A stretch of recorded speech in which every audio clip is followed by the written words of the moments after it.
What's going on, y'all? So listen. What's going on, y'all? Listen, I just washed my hair. Like I did the other video, I did the shot, and I was looking at this thing. I said, "Girl, go ahead and take this shit down and go ahead and wash that thing." So I got conditioner in it. That's why it looked like this. And I didn't want to get behind my video. So listen, y'all gonna get what y'all gonna get. Okay, this conditioner and shit like that. But let's get into this video.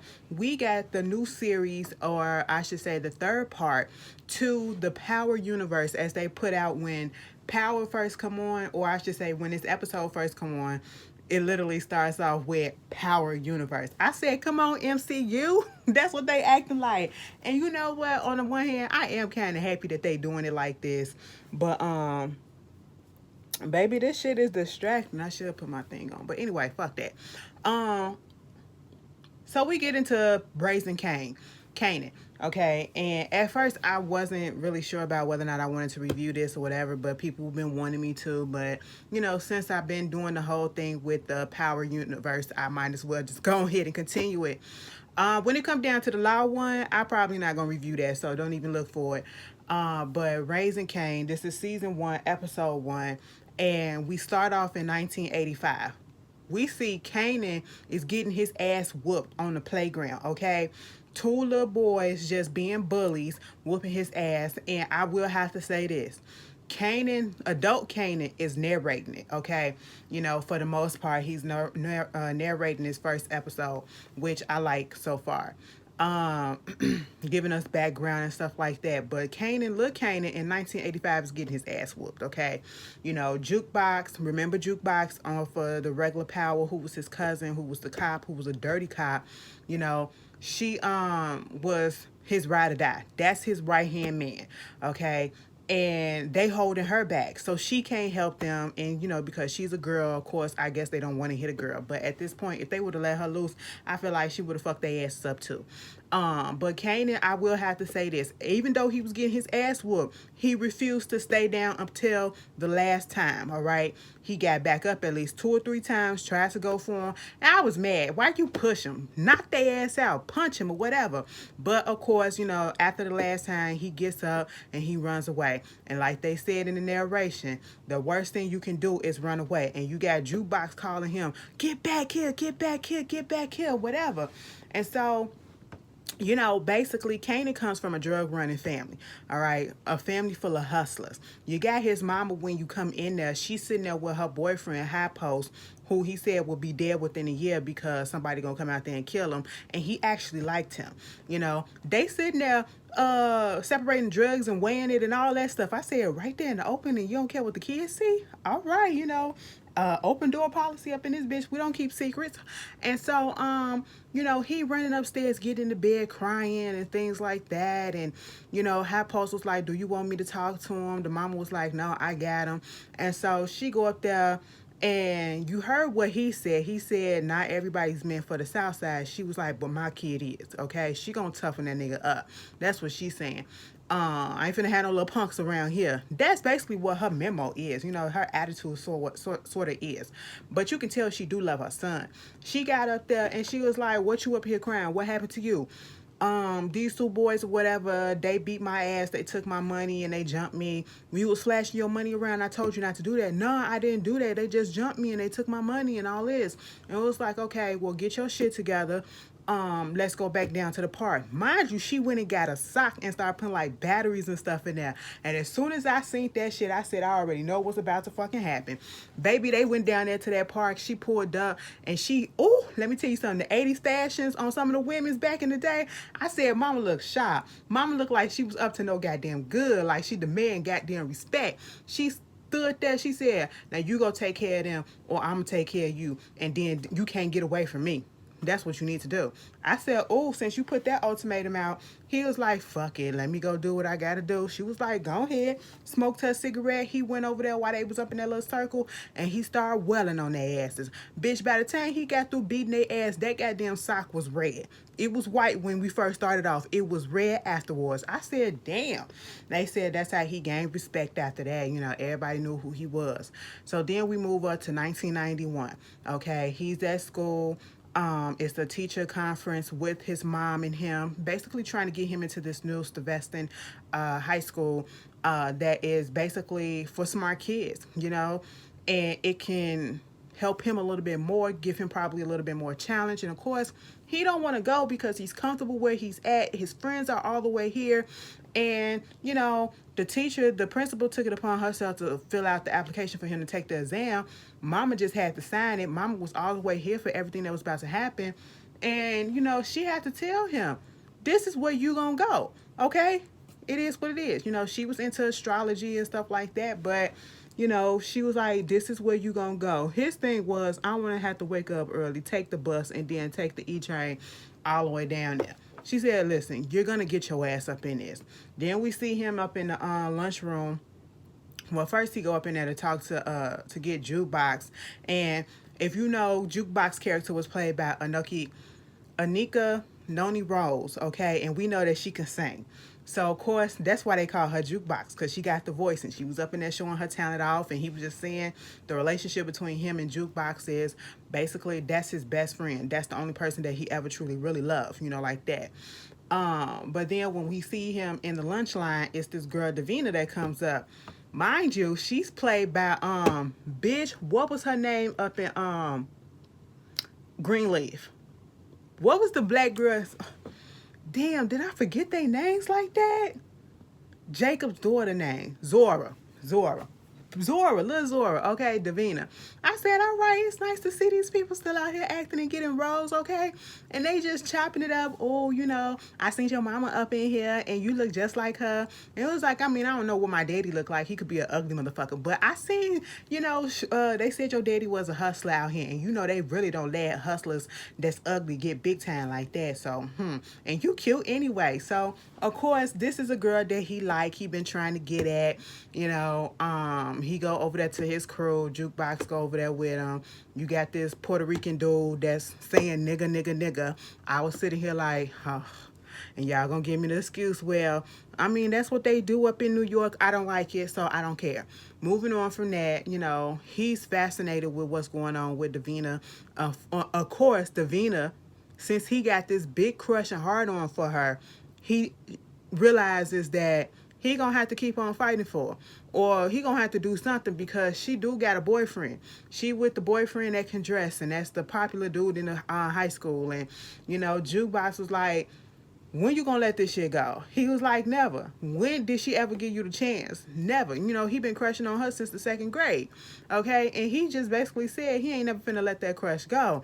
I said, all right, if that's how you feel, persistence, I guess, at least you ain't crossing the line yet, okay? But then, when Kanan was with his mom, she had got a page, okay? She had to go down to the hospital. One of her runners, one of her dudes got shot in the leg by another crew, Nick or something like that. And basically her younger brother Lulu, and her older brother, what the older brother name was? Bitch, we'll figure out later. The older brother who came in there just eating like everything was okay. Okay, they trying to figure out what they gonna do, who they gonna hit, how they gonna sit this right and everything. And I said, so everybody in the family is just into this whole lifestyle. And so basically it seemed like she trying to groom Kanan. Kanan had no else to go but in this lifestyle because that's what he's all surrounded by. I was like, oh, okay, no wonder why the nigga the way he is.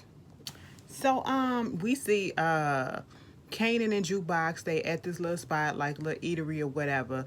And then Kanan, while Jukebox over there with Famous playing on the video games, we see Kanan looking outside the window and we see Davina's boyfriend, Buck, okay?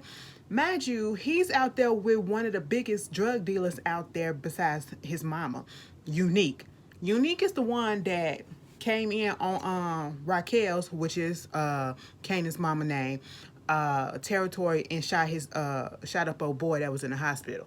And so she got some problems with him, and now she needs to go figure that shit out, and at this point Kanan is looking at Buck like, this other dude came up to him and was like, yeah, talking about how Unique's car is armored down and all this stuff. And then Kanan whole thing is, I didn't know that he put Buck on. Now I was like, so why do we care about that? It comes up later on. It comes up later on because then he realizes who this dude, how deep this dude really is in. Okay, so after that we see Raquel and Lulu. They go to this club trying to talk to this dude named Hugo about, the supply of drugs or whatever that they supposed to be giving them and stuff like that. But Hugo is not there. This white bitch come out there and she was like, whatever business you got with him, you got it with me. No, we ain't got that type of business. Oh, you the one that sell the drugs. You the drug lady or whatever, selling that ghetto shit here. I said, She was like, no, we not using your supply. We gonna use my supply. It's so much better and all this stuff. She was like, bitch, if you don't get the fuck on. She said, first of all, don't you call me no bitch. Okay, I said, excuse me? Raquel beat her ass. Beat her ass. Because as soon as she gave her lip the first time she met her, I was like, no, whoop her ass. And then when she said that the drugs and stuff or whatever that she was getting, it was just ghetto. I said, she was like, it's stepped on and it's ghetto. I said, beat her ass right now, Raquel. Quit holding it back. But, Lou stepped in and was like, let me talk to her and all this stuff. I don't know what he said to her, but we saw Raquel go over there to the bar, get a drink from the new bartender named Symphony, who's going to get his master in urban planning in the city colleges, and they flirting and stuff like that. I said, oh, what about High Post? But then I had to remember this is in 1991, and Kanan did say that he was going to get killed back in 95 when we first saw him. He said he was going to die a year later. So he died already. He's been gone probably like 4 or 5 years already. So at this point, you got the family, they going out, they eating together. Lou and the big brother, Jukebox is his daughter. Okay, and they're talking about the school that Kanan was supposed to be applying for or testing for. And, the big brother gonna ask Jukebox, so why you ain't getting no invitation to apply for it? She was like, I did. I told you about it. And you talking about them white crackers ain't gonna do nothing for me and ain't gonna utilize my talents and all this stuff. And he was like, I mean, okay, yeah, that did sound like something I say, but why don't you go ahead and apply now? She was like, I can't because I'm too old, And so at this point, Famous come up in there with some girl. And they was like, who this girl or whatever that you paying to be on your arm? Come to find out it's his sister. Okay, she used to stay down there in Baltimore. Now she's back up there in New York. And so she was like, she's a working girl in New York now, something like that. And then Jukebox Daddy had the nerve to make a little remark, yeah, you look like working girls. Oh, you look like the type that are like working girls and stuff like that. Implying other things, okay? Read between the lines type of shit. Working girls, hoes, and shit like that. But her working girl is literally a working girl, like a woman that's working in offices and stuff, okay? But we see that Lou is kind of like giving her the eye. And when Famous and Lou, the sister sit down, she sits down next to Lou because Famous took the only seat that was right there, didn't even offer it to her. And they up there chopping it up. Meanwhile, they go outside, they sitting out there talking. You got the big brother and Raquel. They talking about the numbers and what's going on with their business and stuff like that, and they're talking in code. Okay, they've been talking in code. When they was going to the hospital, they was talking in codes, and when they was out here with the whole situation with the drugs, outside the diner or whatever, they was talking in code. And next thing you know, while everybody is standing out there just talking, this car comes by, and the big brother notices it and see that dude got his hand out up in the air with a gun. And so they was like, everybody duck, everybody duck. So they running and ducking, and they dude is popping off. But he's not aiming at anybody. He's popping up in the air, okay? And so, Famous had just told Kanan, I don't want my sister talking to Lou. I don't want your brother, your uncle talking to my sister because she ain't meant for this life. This ain't what she want. I don't want her involved in all this stuff.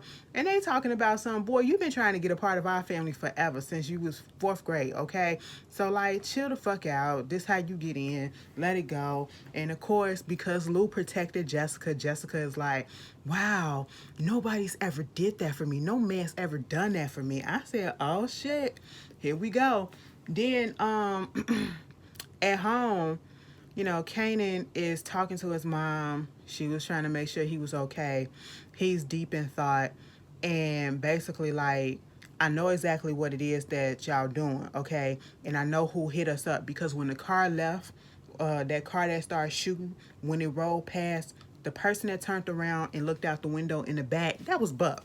Okay, I believe that was Buck, and that's how Kanan knew who it was. Okay, and so he basically trying to tell his mom, it's like she not hiding the fact that we in this drug life. We can't hide that from y'all, what we do. But I don't want you necessarily a part of it because she wants him to go to the school, okay, and get his education and whatever. But he like, I understand what's going on. I know the little codes that you're talking about. You know, I heard some 5%ers talking about this. You know, you saying this and this, that equals 53. This equals 21. I get it. And basically, she just trying to shut him down, like, don't get involved in this, okay? This ain't your business. And he just like, what if something happened to you? What's gonna happen to me? She said, that's, you'll go to your grandma, that's why I'm renting the house out to her.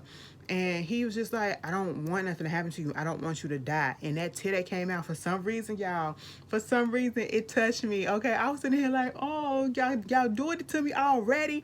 And of course, she's so hard, she can't say, you know, ain't not gonna happen to me and give him a hug or whatever. She was just like, go to bed, because it called her too. It called her too. But she trying to be this badass. Okay, she trying to be this badass and not show real emotions, even though she got them. But she knows where her son is coming from. Meanwhile, excuse me, she got to go meet up with Unique, okay, and get this whole territory stuff settled. Now, High Post had some deal in place about a particular territory that wasn't supposed to be touched, but then Raquel had came through, and you know, her people had took it up or whatever, and she was like, whatever deal that he had going on with you, that ain't had nothing to do with me. That was his deal. That ain't my deals, okay? So, you know, she was like, he told me about getting down on your knees, it's gonna be hard to get up. And she said, ever since then, bitch, I don't get down on my knees for nobody, for no man, and I'm not about to start. I said, I know that's fucking right, bitch. And she was like, so this what's gonna happen. You gonna get these blocks, I'm gonna get these blocks, okay? And Unique was like, why you get an extra block? Listen, nigga, this is just what it's gonna be, okay? Okay, this is what it's gonna be. You know, and I know it was you that came out here trying to shoot us up, and I know it was you that, you know, had went through and shot my guy, whatever. He was like, them was my other youngest, they was wilding or whatever, and then we weren't trying to do nothing to you, we was just trying to get your attention. And she was like, yeah, we got a deal, this is what it's gonna be. And he was like, okay, cool.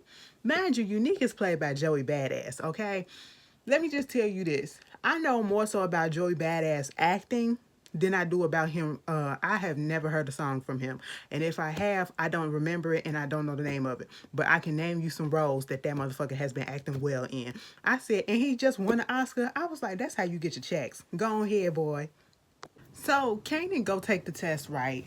Mind you, right before he was taking the test, he went to go take the test. He was getting on the bus to go to school with Jukebox and Famous, and they was talking about what happened the night before, and you know, it's kind of fucked up about Buck and all that stuff and what he did. Woo woo woo. You know, don't want to go down there with these white crackers. I said, come on, y'all gotta stop. Y'all gotta stop saying it. It just sounds so funny to me when you call white people crackers. I don't know why, but it does. But anyway. So he go to take the test. And his mind is he needs to be here for his mom. And that's one of the reasons why he don't want to be that far away from her. He want to stay where he at. The mom wants him to be downtown at this school that is, you know, for the smart kids and to go to college and to get out, okay? That is her end goal. But he don't want that. That boy sat there and it was supposed to be a 3-hour test. And baby, I remember what those 3-hour tests was about back in the day when you had to take the ACT, the SAT, the ISAT out here, bitch. Like, you know, all of them damn tests, the admission tests or whatever, just to get into a school. It was crazy. That motherfucker sat there and he said A, B, C, and then after that, he said, B, B, B, B, B, B, B, B, B, B, B. Fuck this shit, I'm gone. Okay? He went down to the little pizzeria where him and his friends would be staying at, and they was like, you know, Buck's still out there on your mama's corner. Mind you, this is part of the corners that Raquel has already given up, okay? But see, Kanan don't know this, and this is why Raquel was just saying, let me handle it, okay? And he gonna say, well, we gonna handle it. His friend D Wiz, the one that was bamming on the making the beat for Famous as he was up in the lunchroom, you know, He was like, my bro got some straps. I said, oh my God, what y'all about to do? This is where it's about to start, okay? Kanan went down the block, saw Buck out there. Him and D Wiz get the guns, using Famous and the other dudes as lookouts because they ain't have enough guns. You know, and they didn't want to go out there cold or whatever, naked, and if they start shooting, don't have nobody, nothing to protect themselves. Kanan walks up on Buck. Buck said, nigga, what you doing here and all this shit? Next thing you know, D-Wiz and Bucks pull out the gun and they just start shooting at him. And they wind up shooting Buck down. And I said, oh my goodness, he done caught a body. Now, at first, I thought the boy wasn't going to die, okay? And then I said, Kanan, you better run. But see, Kanan been rolling around in New York freely, so I knew that he had to die and they got rid of the body or whatever. And so at this point, he goes up to them. First of all, did you hear them talking about who shot him? Who shot him? Was it my gun or was it yours? I said, at this point, it don't matter. The nigga is down, okay? Both of y'all asses did. He go down there trying to hear what he got to say, and he getting all his blood on him, and Famous and them have to come out there and say, come on, 5-0 coming, the police coming. So they run, and they run and they go try to go back to the house and all this stuff. Mind you, Raquel was on a date, okay? Raquel was on a date with Symphony. Symphony telling her all about the urban planning and, you know, how things could have been with the low income housing and stuff like that. And then Lulu coming in was like, it's Kanan. So when she comes up, she had to leave and she paid for the dinner. Symphony was like, hold on, I'm the one that, and she just shut up because it wasn't no reason to talk back at this point because she was already gone. Bitch. They going in on him, you know, why would you do this? Why did you do that? You know, I gave up those corners and all this stuff. He was like, why the fuck would you do that? And here go Marvin. I got his name right. Marvin was like, that's exactly what we're trying to find out. Bitch, she went clear off on his ass, made him look stupid. Jukebox sitting there, Sheila perturbed or whatever, and because then Marvin was like, where the hell was you at? She was like, quiet practice. Oh, but Miss Girl wasn't at no quiet practice. Miss Girl went to another all-girls white school, okay? Saw these three girls that was walking, and the girl in the middle, they was like, girl, who is you? Okay, can we help you with something? And the girl was like, Laverne. Oh my God. She was like, this is my friend. We met in quiet practice. She helping me with the dead ball and stuff like that. And I was like, what is this? And I had to remember when the regular power was on, Jukebox was gay as shit. So I was just like, And she was giving me those teas for real, but subtly, but you can still tell, but she still had the little feminine aspects about it. And so I was like, okay. I said, please don't let this little plain Jane white girl be her girlfriend. Girl, they up there talking. Next thing you know, they sit next to each other. They looking at each other's eyes. They almost kissed, but they didn't. She's like, oh my God, you're shaking. And then, you know, they held hands. I said, oh, I mean, okay.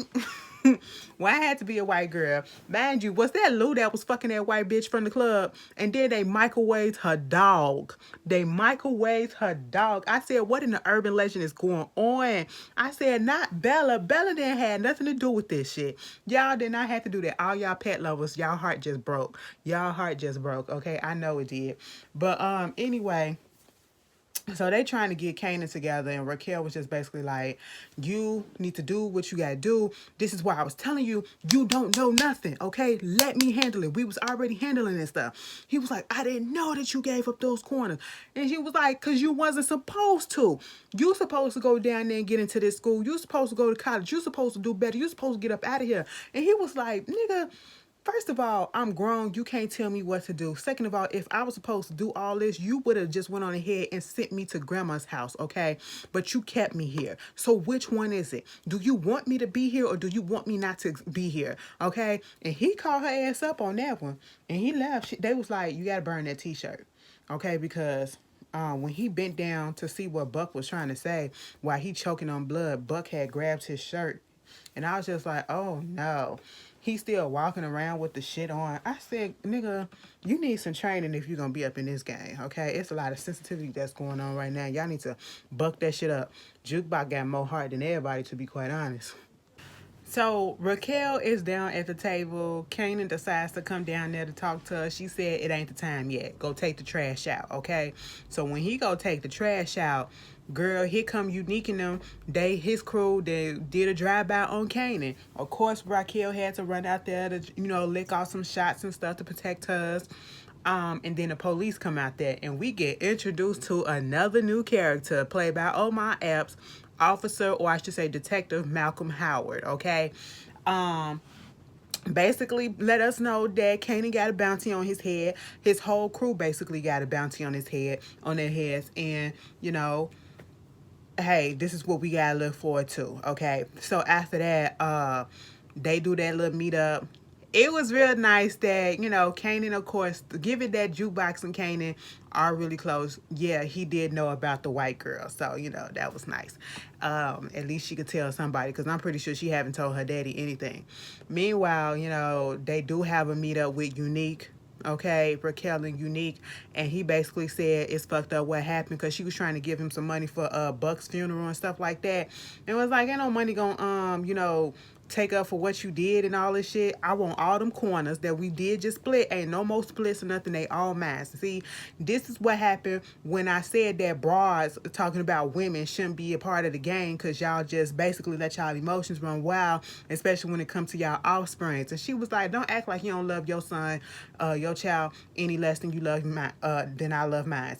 He was like, my son, I love him dearly, but see, I didn't carry him for 9 months. It's a different type of chemistry. She was like, biology, and he said, there you go, okay? And whether you want to believe it or not, your son in this shit as it is, okay? So I'm gonna take the bounty off his head, but Buck got a whole bunch of people connected to him on the south side, and I can't stop whatever happens, okay? And so at this point, after listening to that, she had to take Kanan, woke his ass up. I was just mad. From 1985 to 1991, that boy room ain't changed a bit. Like, that motherfucker is a grown ass boy, and he is still sleeping on a twin size bed. I was mad. He turned over one way or the other, he gonna roll the fuck up off of it, okay? But she woke his ass up. They went down to the beach, it looked like, or something like that. She showed him a constellation of Orion's hunter. We're a hunter, okay? We're never the hunted. You wanted to be in this stuff, now you in this stuff, okay? After asking him about the way that he failed that damn test by putting out them bees, gave him a gun, and showed him how to hold it, and then lick off shots and stuff like that. That bullet that you put out there, that's the bullet that got your name on it, and it's about to be chasing you forever, okay? And I was just like, you know what? What the hell is y'all shooting at? Y'all just shooting out into the air? She looking like, damn, because she truly didn't want her son. At this point, I'm realizing she didn't want him in the game. Like, she wasn't going to hide what she did, but she didn't want him to follow her directions. I mean, how could he not? Okay? But at the same time, now he's in the game, and then you get grown up Kanan, aka 50 Cent, saying, this is my story. You knew how my shit ended. This is how it began. But now that we got that out the way, the real shit starts with the stuff that started and that went down in between. So I was like, okay, this was a nice, and I ain't even gonna lie, I like this first episode, okay? I like this first episode. I'm looking forward to see how this season develops. You guys tell me how y'all felt about it, and I'll see y'all later. Peace.